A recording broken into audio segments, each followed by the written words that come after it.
Hello,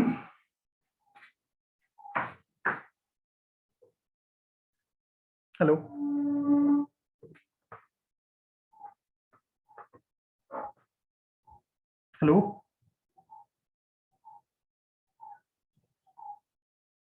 hello, are you getting?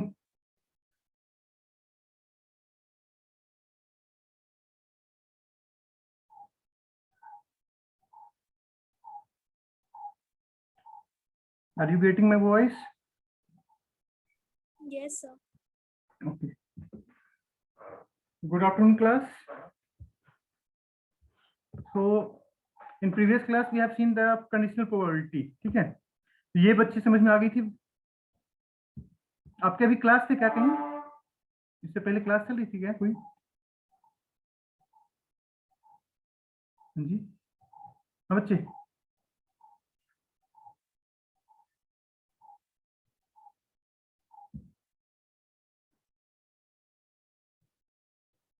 Siddharth Verma.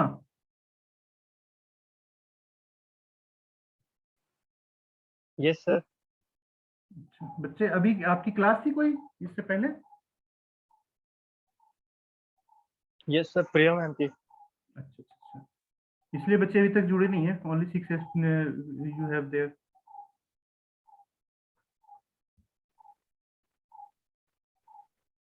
चलो कोई ना, धीरे धीरे जुड़ते जाएंगे। तो कंडीशनल प्रोबेबिलिटी बच्चे समझ में आ गई थी आपको? क्योंकि आगे हम जो चलेंगे तो थोड़ा सा इसी तरह से आगे बढ़ेंगे और इसमें थोड़ी सी और कम्प्लेक्सिटी बढ़ेगी ही आगे। तो ये समझ में आ गया था आपको? ये टू रैंडम वेरिएबल्स के लिए था ये यहाँ पे the conditional probability for two random variables X and Y. तो probability of X mean Y already occurs. तो ये कंडीशनल प्रोबेबिलिटी होते हैं। हमने पहले इससे पहले क्या देखा था कि एक तो इंडिपेंडेंट कंडीशनल प्रोबेबिलिटी में दो तरह के हो गए, एक डिपेंडेंट, दूसरा इंडिपेंडेंट। डिपेंडेंट होगा तब क्या होगा, इंडिपेंडेंट होगा तब क्या, हमने देखा। ठीक है,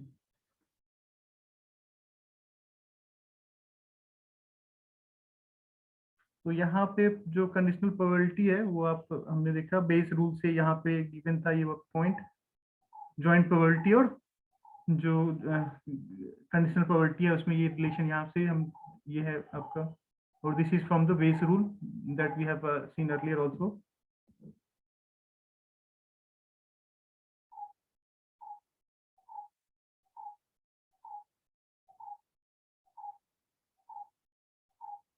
तो यहाँ this is the equation for marginal probability. ठीक है, this is probability, which probability? Marginal probability.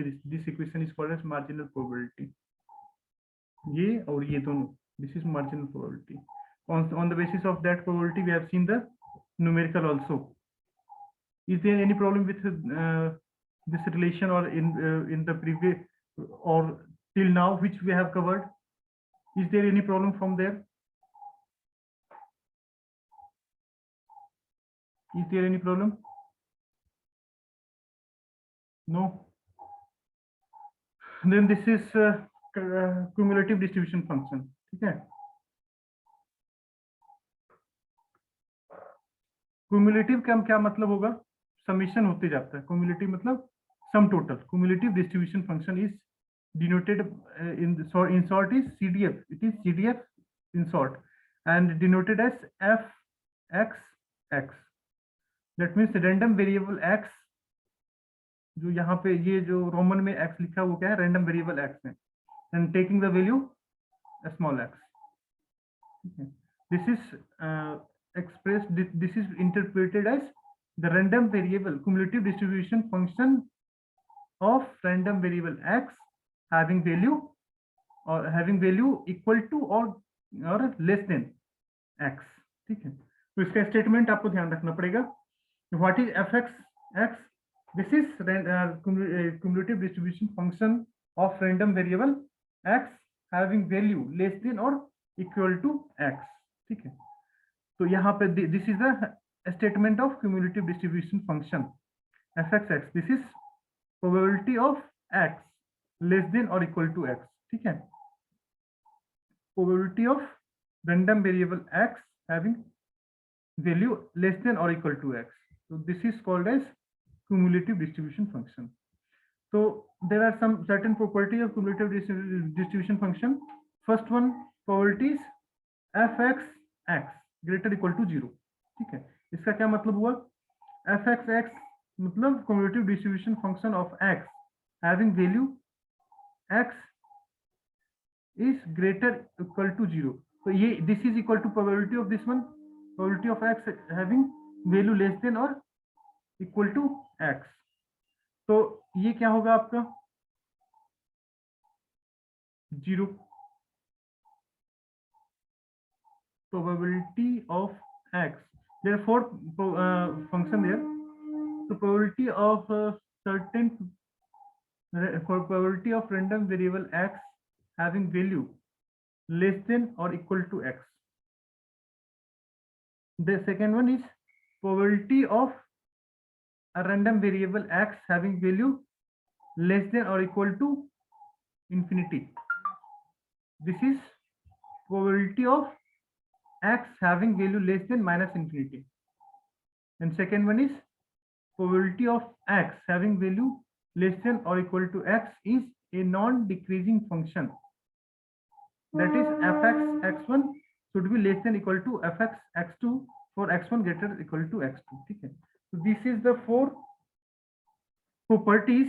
तो अब देखो ये जो सेकंड प्रॉपर्टी आपका है ये cumulative distribution function of x having value x less than equal to infinity is 1. ठीक है, तो हमारा सर्टेन जो प्रोबेबिलिटी होती है तो उसमें लेस देन इंफिनिटी यदि कुछ है, जो भी प्रोबेबिलिटी होगी हमारा क्या होगा 0 से लेकर के इन्फिनाइट तक का कुछ भी पॉइंट मतलब उसमें होंगे. तो अब इसकी प्रोबेबिलिटी क्या हो सकती है? तो मतलब ये हमारा जो इवेंट है वो ट्रू इवेंट कहलाएगा, क्योंकि जो हमारा प्रोबेबिलिटी होगी वो ऑब्वियसली लेस देन इंफिनिटी ही होना है. So this is called as this value is 1.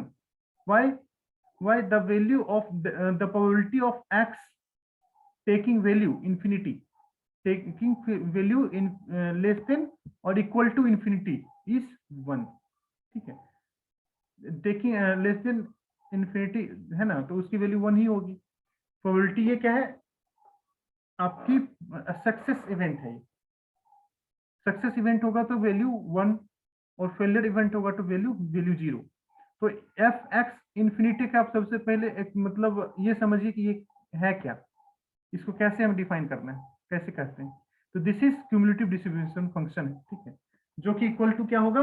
Probability that X take a value less than infinity और इक्वल टू इंफिनिटी. तो लेस देन इंफिनिटी में तो आएगा ही आएगा. So this is equal to 1 and F X मतलब probability of random variable x taking value less than और equal to minus infinity. तो इससे तो कम कुछ होगा, इंफिनिटी से नीचे क्या होता है? कुछ नहीं होता.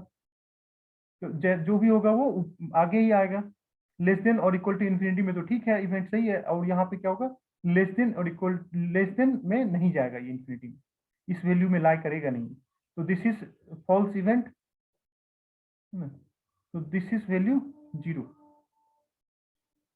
ये कह रहा है इक्वल टू और लेस देन माइनस इंफिनिटी. तो ये तो हमारा रॉन्ग होगा. एक्स की वैल्यू ना तो इंफिनिटी होगा ना लेस देन इंफिनिटी होगा. तो this is false event. But यहाँ पे क्या होगा? इंफिनिटी तो नहीं होगा, लेकिन लेस देन इंफिनिटी वाली जो बात है वो इसको सेटिस्फाई करता है, इसलिए इसकी वैल्यू 1 होगी. ठीक है, और थर्ड आपका क्या है? एफ एक्स x1, ये जो है cumulative distribution function of random variable x having value x, ये कह रहा है कि नॉन डिक्रीजिंग फंक्शन होगा. तो अब कह रहा है कि यहाँ पे 2 पॉइंट्स हैं x1 एंड x2. तो x2 इज ग्रेटर और equal to x1. x2 is greater और इक्वल टू x1. ठीक है, तो अब यहाँ पर ये इसको प्रूफ कैसे करेंगे वो देखते हैं. ये जो हमने सेकंड थर्ड बताया ये आपको समझ में आ गया बात कि कैसे ये 1 है हो गया, कैसे ये 0 हो गया.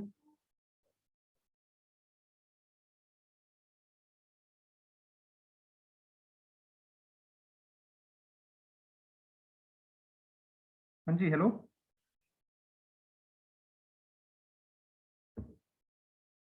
Hello Simran Singh.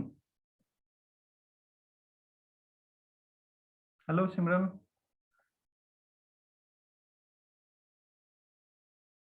Yes sir. तो ये जो सेकेंड और थर्ड स्टेटमेंट है वो समझ में आ रही है बातें? सेकेंड और थर्ड स्टेटमेंट समझ में आ रही है बच्चे? बाकी सब यस सब सर। लोग, है ना, ये समझ में आ रही है सबको ना? कोई दिक्कत तो नहीं है पॉइंट?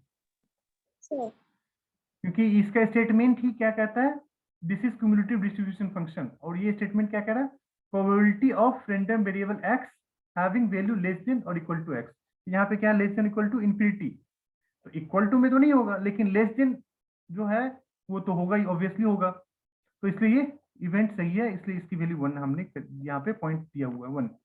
बट ये क्या है, third one, having probability less than और इक्वल टू माइनस इन्फिनिटी, तो ना तो माइनस इन्फिनिटी होगा ना उससे नीचे का मतलब क्या, और इन्फिनिटी प्लस समथिंग, तो वो तो इन्फिनिटी हो गया आगे। तो ये हमारा इवेंट क्या होगा, ये इवेंट फॉल्स इवेंट होगा, मतलब स्टेटमेंट सही नहीं है, तो इसलिए इसको 0 यहाँ पे पुट होगा। The fourth one is what? The probability of random variable x and whose value is x. कहता है ये क्या है, नॉन डिक्रीजिंग फंक्शन है, मतलब ये इंक्रीजिंग फंक्शन है, ये कहने का मतलब यहाँ पे। तो there are 2 points there, x1 and x2. On the basis of this, there is a proof there. अब यहाँ पे क्या कह रहा है, f(x), random cumulative distribution function of random variable x having value x2 is represented as probability of x which is less than or equal to x2। ठीक है, अब यहाँ पे इसको ब्रेक किया, इसको ब्रेक करेंगे तो कैसे लिख सकते हैं, यूनियन के टर्म में लिखा x लेस देन और इक्वल टू x1, पहला टर्म x लेस देन और equal to x1, and second term is x is greater than x1 and less than और इक्वल टू x2।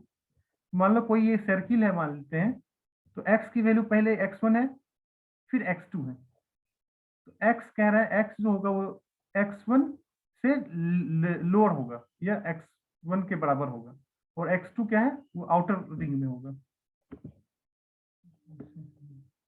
देखो जैसे ये हो गया, ठीक है। अब यहाँ पे एक पॉइंट यहाँ हो गया, मान लो एक पॉइंट यहाँ हो गया, ठीक है, दिस इज योर x1,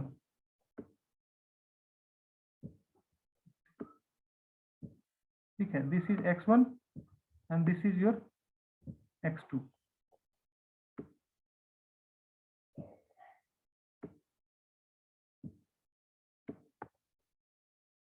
ठीक है, अब कह रहा है ये फर्स्ट यहाँ पे ये जो स्टेटमेंट है, ये इसमें क्या है, probability of x having value less then x1, तो ये जो x1 है इससे वैल्यू ये लेस देन है, ये वाला पार्ट, ठीक है। एंड सेकेंड पार्ट क्या है, x की वैल्यू x1 x2 के बीच में है, यहाँ वाला पार्ट, ठीक है। तो दोनों का यूनियन करेंगे तो क्या होगा, x less than equal to x2, ठीक है। इन दोनों का यूनियन करेंगे, एक वैल्यू क्या है, जब यहाँ पे कोई वैल्यू यहाँ पे था और कोई वैल्यू यहाँ पे है, ठीक है, तो ये क्या है, x less than equal to x1, we can say this x is less than x1 and this intermediate x is less than x2. So we have in this statement it is divided into 2 parts, ठीक है। तो x less than equal to x2 को हमने मतलब यहाँ पे represent किया गया इस तरह से, जो कि आप यहाँ से देख सकते हैं, ठीक।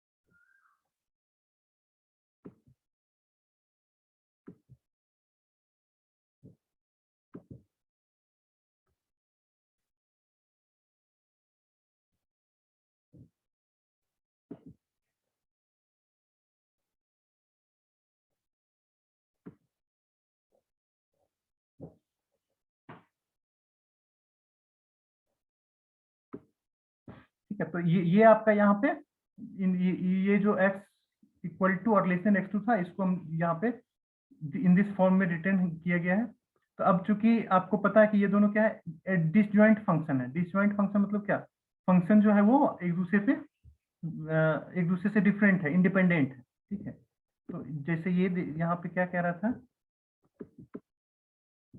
ये कौन कौन से फंक्शन है, x less than equal to x1, x less than equal to x1, मतलब ये x1 वाला पार्ट से पहले की बात।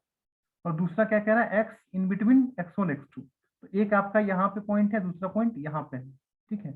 एक पॉइंट क्या है, in the left part of the x1, and second part is where x in between the x1 x2। So this is the disjoint function, मतलब they are independent, they are not dependent, they are independent, ठीक है।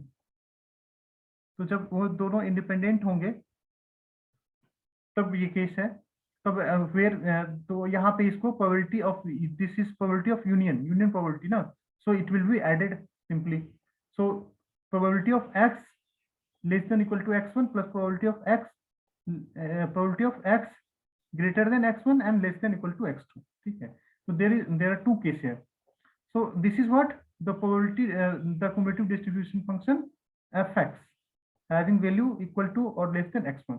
This is cumulative distribution function ना. This is probability of occurring and probability of random variable x having value less than equal to x1, ठीक है। ये क्या है, दोनों आपस में रिलेटेड है according to the cumulative distribution function. तो यहाँ हमने इस प्रोबेबिलिटी की जगह यहाँ पे क्या लिखा, cumulative distribution function of x1, और सेकेंड पार्ट जो था cumulative distribution function, ये x1, ये x less than equal to x is greater than x1 और less than equal to x2। तो यहाँ दो पार्ट हमने लिखा। अब यहाँ से हम क्या देख सकते हैं, जो हम अपना ये x2 पार्ट है, ये वाला पार्ट है, this one x2 is obviously greater than this one x1। The probability of random variable x having value x2 और probability of random variable x having value less than equal to x2, वो क्या होगा, equal to cumulative distribution function of random variable x having value x1 plus something, है ना। इसमें add हो रहा है, इसका मतलब ये जो स्टेटमेंट आप यहाँ पे गिवन है f(x) x1 इज, है ना, ये जो फंक्शन यहाँ पे गिवन है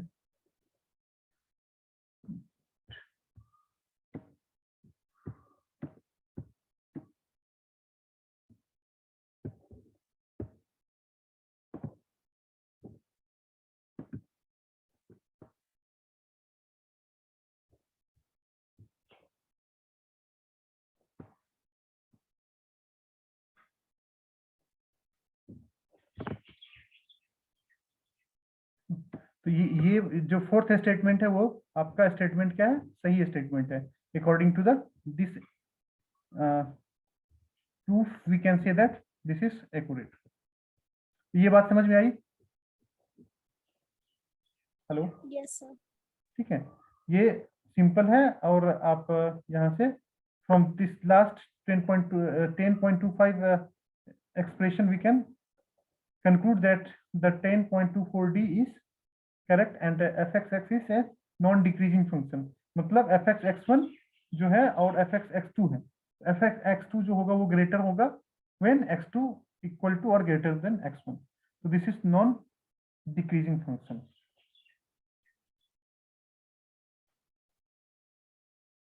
देखो इसमें एक न्यूमेरिकल है CDF cumulative distribution function के ऊपर, ठीक है। तो यहाँ पे क्या कह रहा है, एक रैंडम एक्सपेरिमेंट है। A trial consists of 4 successive tosses of a coin. If we define a random variable x as the number of heads appears in the trial, ठीक है। तो रैंडम वेरिएबल यहाँ पे हम क्या कंसीडर कर रहे हैं, number of head appearing in a trial, ठीक है। हेड से हमें मतलब है 4 टाइम्स हमने टॉस कॉइन किया, टोटल नंबर ऑफ जो आउटकम्स होंगे उसकी प्रोबेबिलिटी कितनी होगी, be total number of outcomes जो होंगे उसके कितने नंबर्स होंगे, नंबर ऑफ आउटकम्स कितने होंगे इसमें, with 4 toss what is the number of outcomes there, 16. 16, okay. So the probability of जो इवेंट है तो उसमें क्या होगा, आउटकम्स की प्रोबेबिलिटी 16 है टोटल। अब उसमें हेड की प्रोबेबिलिटी क्या होगी वो हम आगे देखेंगे। तो अब इसमें 16 टोटल हमारी आउटकम्स है टोटल 16। अब क्या होगा, हेड की प्रोबेबिलिटी हमने देखनी है, random variable x as the number of head appearing in a trial. अब क्या होगा, फोर्थ जब हम टॉस करेंगे तो क्या हो सकता है प्रोबेबिलिटी 1 टाइम्स, ये एक तो ऐसा हो सकता है कि मतलब कभी आए ना हेड, तो उसकी प्रोबेबिलिटी कितनी है, 4 टाइम्स हमने टॉस किया तो इसकी प्रोबेबिलिटी कितनी होगी बताओ बच्चे, हेड नहीं आने की प्रोबेबिलिटी कितनी होगी, उसके बाद देखेंगे हेड आने की प्रोबेबिलिटी। तो हेड नहीं आने की प्रोबेबिलिटी इसमें से कितनी आएगी होगी, प्रोबेबिलिटी ऑफ एनी आउटकम जो होगा यहाँ पे क्या होगा 1/16 होगा, ये कंफर्म, ठीक है। 1/16 is the probability of getting any outcome. So out of 16 outcome, how many outcome having the doesn't have any head? This is Sir. only one. No, in only one case when all the 4 point having tail. So this is only outcome that have no head. ठीक है, तो the probability of getting tail यहाँ पे क्या होगा 1/16, ठीक है। तो अब हमें बट हमने क्या करना है, यहाँ पे ट्रायल में हेड आने की प्रोबेबिलिटी तलाशनी है हमने। Only one outcome maps into the x0, ठीक है। x0 का मतलब क्या होगा कि ये जो हम इवेंट ले रहे हैं वो इवेंट हमारा फुलफिल नहीं कर रहा उसको, मतलब ये सही नहीं है। Only one outcome maps into x0 मतलब जो है टेल आने की प्रोबेबिलिटी को ये कह रहा है, या हेड नहीं आने की प्रोबेबिलिटी। अब ये देखना है, ये 0 वही था कि मतलब बिल्कुल हेड आए ना। अब 2 टाइम्स हेड आने की probability where 6 outcomes maps into x is equal to 2। तो यहाँ 2 टाइम्स 6 आने की मतलब नहीं, 2 टाइम्स हेड आने की प्रोबेबिलिटी कितने टाइम्स होगी, आउट ऑफ 16 कितने ऐसे कॉम्बिनेशन होंगे जिसमें कि 2 टाइम्स हेड हो, ये इस पॉइंट में ये कह रहा है, ठीक है। तो यहाँ कह रहा है 6 आउटकम ऐसा होगा जिसमें दो जो प्रोबेबिलिटी ये है आउटकम उसमें 2 टाइम्स हेड होंगे, ठीक। अब इसको यहाँ से भी हम देख सकते थे, एग्जांपल देख सकते हैं 0.4 आपने पहले किया है इसको, ये देखो, ठीक है। This is the various outcomes when four coin is tossed. When a coin is tossed 4 times, there is a probability of outcome. तो हेड आने की प्रोबेबिलिटी 4 टाइम्स हेड आने की प्रोबेबिलिटी क्या है 1 टाइम्स क्या होगा आउटकम 1 टाइम्स जो है ऑल 4 होंगे हेड। एंड सिमिलर यहाँ पे क्या केस क्या होगा, टेल आने की probability all the times this is also 1। यदि पूछा जाए कि 4 टाइम्स हेड आने की प्रोबेबिलिटी कितनी होगी 1/16, 4 टाइम्स टेल आने की प्रोबेबिलिटी क्या होगी, ये भी 1/16। अब यहाँ पे देखो 2 टाइम्स हेड कहाँ कहाँ जा रहा है, यहाँ पे यहाँ 3 3 6, तो 6 ऐसे आउटकम है जिसमें 2 टाइम्स हेड है, ठीक। अब इसी तरह से 1 हेड देखो यहाँ पे एक है 1 सिंगल हेड, तो हम यहाँ पे मतलब ओवरऑल काउंट करते हैं, तो वो जो क्वेश्चन है उसमें हेड आने की प्रोबेबिलिटी में हम सब देखेंगे कि 1 टाइम्स हेड कितने बार आएगा, 2 times head, 3 times head, 4 times head, तो सारी पॉसिबिलिटीज हम मतलब वहां पे तलाशेंगे कि किस प्रोबेबिलिटी मतलब हेड आने की प्रोबेबिलिटी क्या है और कितनी बार है।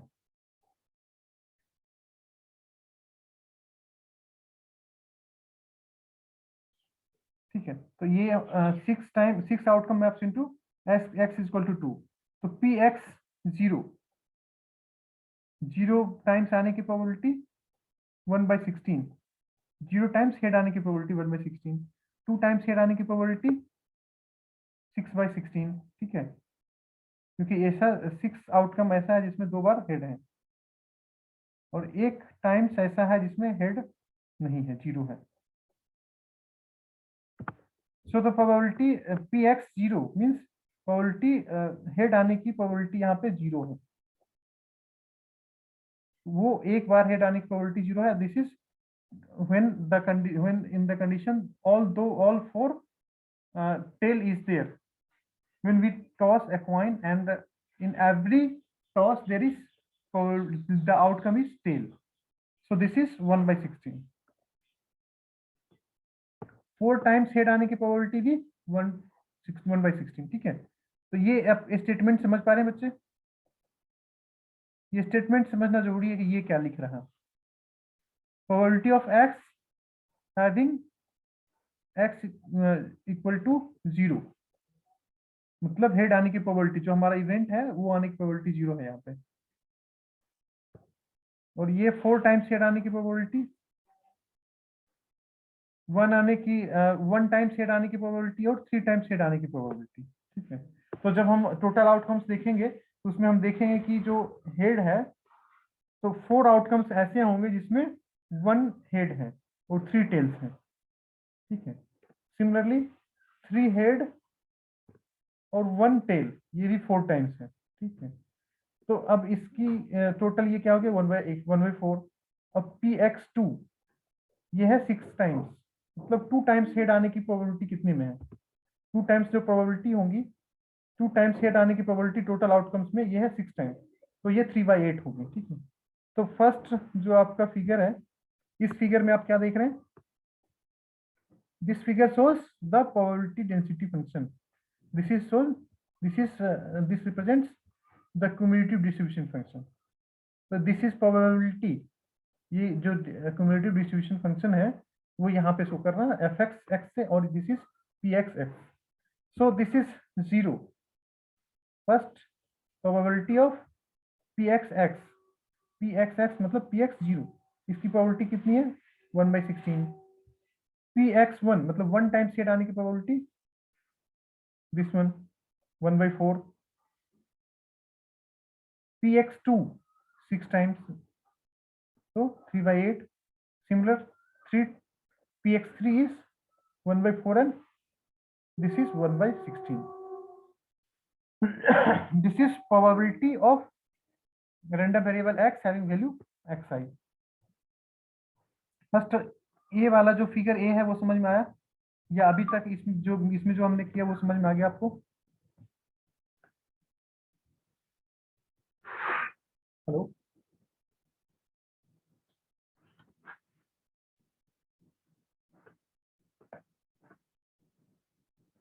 हेलो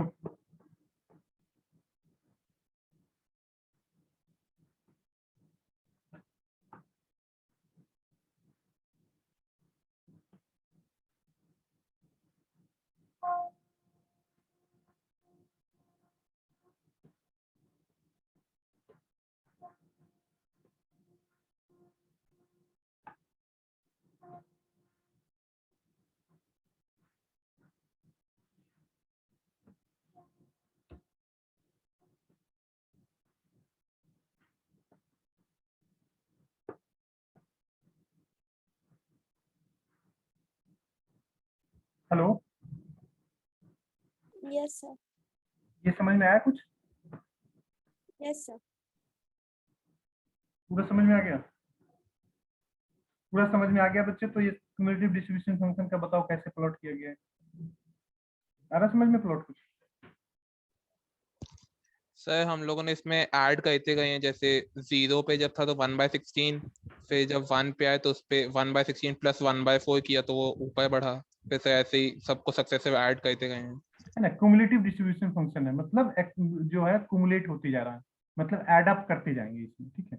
जबकि पहला क्या था, उसमें सिर्फ प्रोबेबिलिटी हमने दिखानी थी कि 0 टाइम्स हेड आने की प्रोबेबिलिटी क्या है, 1 टाइम्स हेड आने की प्रोबेबिलिटी, 2 टाइम्स हेड आने की प्रोबेबिलिटी, 3 टाइम्स हेड आने की प्रोबेबिलिटी और 4 टाइम्स हेड आने की प्रोबेबिलिटी। तो यहाँ सिंपली ए में क्या था, प्रोबेबिलिटी दिखा रहे थे हम लोग। यहाँ पे क्या है, क्यूमुलेटिव दिखाएंगे, क्यूमुलेटिव डिस्ट्रीब्यूशन फंक्शन है ये। तो यहाँ पे क्यूमुलेटिव डिस्ट्रीब्यूशन फंक्शन का जो स्टेटमेंट है वो क्या कहता है, आइदर 0 और लेस देन 0, उसकी प्रोबेबिलिटी। तो 0 1/16 टाइम्स, 1 आइदर 1 और लेस देन 1, तो ये 5/16, 2 और लेस देन 2, तो ये एडअप करते चलेंगे, 4 1 4, ये 5/16, और यहाँ पे आपका ये ऐड करो इसमें 2 वाला 6/16 ऐड कर दिया, यहाँ पे 5/16 है यह पहले, उसके बाद 6/16 इसमें ऐड करके 11/16 हो गए, फिर 3 के लिए क्या हो गया, यहाँ पे प्रोबेबिलिटी क्या है 4/16 है ना, 11 + 4 मतलब 15/16, और लास्ट वन इज 4 टाइम्स आने की प्रोबेबिलिटी 1/16 है, 15/16 + 1 मतलब 16/16, ये हो गया 1। तो ये सारे बच्चे समझ में आ रहे हैं सबको? तो इस पे काफी आपके न्यूमेरिकल बन सकते हैं कम्युनिटी डिस्ट्रीब्यूशन फंक्शन के ऊपर, ठीक है, और प्रोबेबिलिटी डेंसिटी फंक्शन के ऊपर, और आपके एग्जाम्स में भी ये क्वेश्चन पूछे जाते हैं, अक्सर पूछे जाते हैं ये क्वेश्चन। तो हम लोग देखते हैं, आज हमारा ट्यूट भी है तो देखते हैं कुछ अरेंज करेंगे उसमें। तो नेक्स्ट वन जो है आपका continuous random variable. Continuous random variable जो होगा उसमें क्या कहता है, एक तो डिस्क्रीट रैंडम वेरिएबल था, डिस्क्रीट में क्या है कि सर्टेन वैल्यूज जो होंगे, जिस वैल्यू के लिए वो डिफाइंड होगा वही वैल्यू हमारा मिलेगा आउटपुट पे, अदरवाइज यदि डिफाइंड नहीं किया गया है उस पर्टिकुलर इंस्टेंट के लिए तो हमारा वैल्यू नहीं मिलता, उस पॉइंट पे वैल्यू 0 मिलेगा, कुछ मिलेगा ही नहीं। But in continuous random variable में क्या होगा कि we will get the value all times, at any instant of time we will get the value, ठीक है, तो हमें वहां पे वैल्यू मिलेगा। तो यहाँ पे the property of CDF derived earlier and value, तो अब यहाँ पे एक टर्म है probability density function, probability density function is somehow related to cumulative distribution function।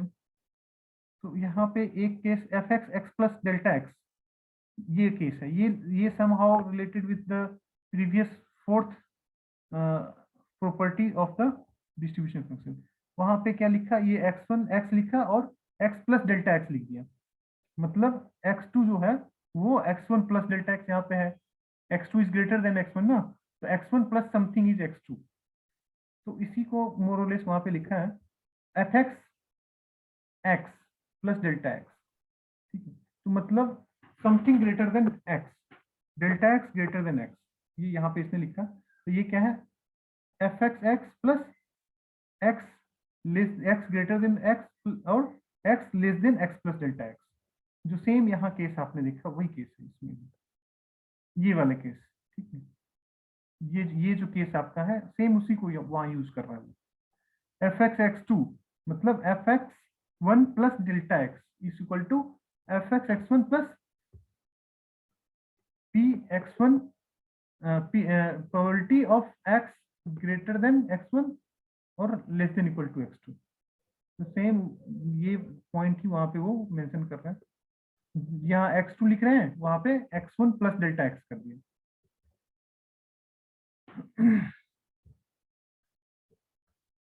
ठीक है, सेम एक्सप्रेशन जो है 25 वाला 10.25 वही इसको यहाँ पे यूज करा, बस वहां पे x2 की जगह x + डेल्टा x रखा और वहां x1 की जगह x रखा, बस। तो ये आपका एक्सप्रेशन हो गया वही क्युमुलेटिव डिस्ट्रीब्यूशन फंक्शन वाला है।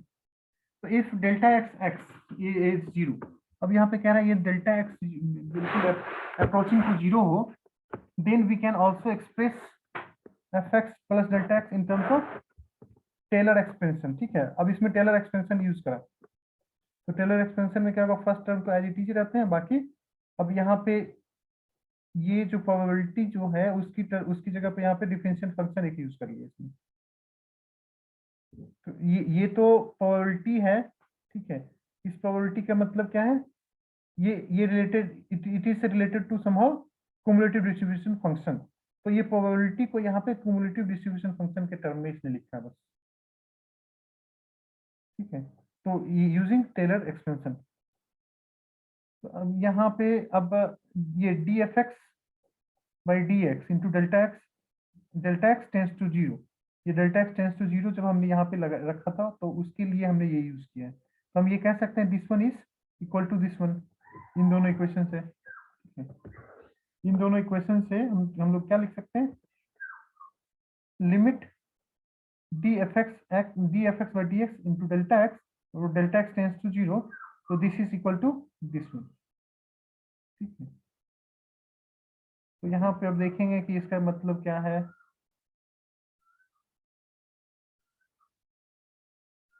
तो अब ये क्युमुलेटिव डिस्ट्रीब्यूशन फंक्शन जो है विथ रिस्पेक्ट टू x वो रिलेटेड है प्रोबेबिलिटी डेंसिटी फंक्शन से, this is related with probability.